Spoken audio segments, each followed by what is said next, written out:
harvest na kita itlog guys. Na natay gidala nga 3 daan nga kasudlan. Baso lang magmapuno kini karon. Kiring unom diri mo atong unahon sa pagkuha guys. So, inom mga kabok ni diri. Ato i-file ini ato ang gidalang tree. Ini ra siya guys. So, kasimple. Pag pangay na to sa to ang itlog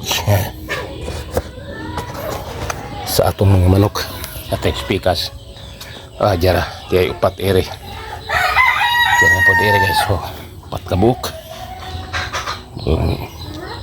butang ni iring tray na to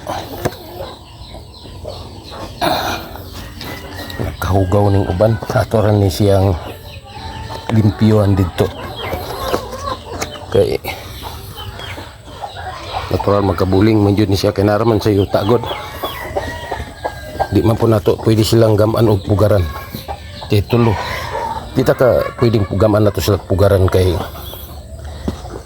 ilamang batugan magabi ilang kuanan sa ilang hugaw ithan nila masagol po ng itlog. Mga there's yuta nato sila gipasagdan. Kaya po tulog yapon irestapado.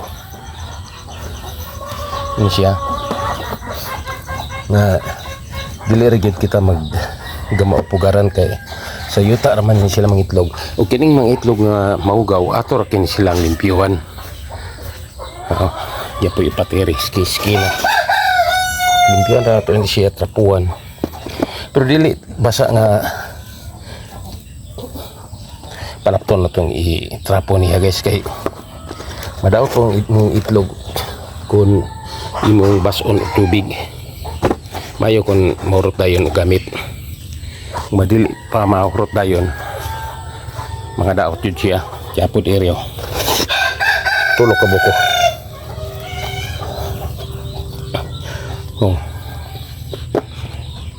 medyo kibradag gamay karon ang itlog sa itong mga manok pero okay lang ingon anak medyo na kagay ito ay guys ito unahon sa ari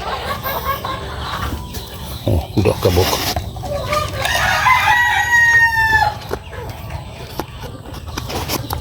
og sa ilalom atos kahoy yapo dire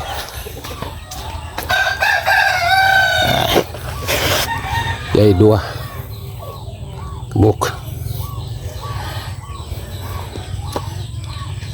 og maura kini atong na harvest karon guys kulang og tulo ka buk wala jud makompleto ang usa ka tree sa pa 27 ra ka buk pero okay lang kay nga na manggana ang manok na may mukibra jud siya og itlog okay ra